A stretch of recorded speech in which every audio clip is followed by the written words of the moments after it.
কোটা সংস্কার আন্দোলনকে ঘিরে শিক্ষার্থীদের নিহত হওয়ার ঘটনার সুষ্ঠু তদন্ত ও বিচারসহ ৯ দফা দাবিতে আন্দোলনে নেমেছে রাজশাহী বিশ্ববিদ্যালয়ের শিক্ষার্থীদের এক অংশ।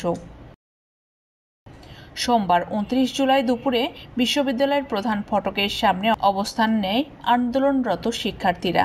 পরে ঢাকা রাজশাহী মহাসড়কে অবস্থান নিয়ে সড়ক অবরোধ করে তারা।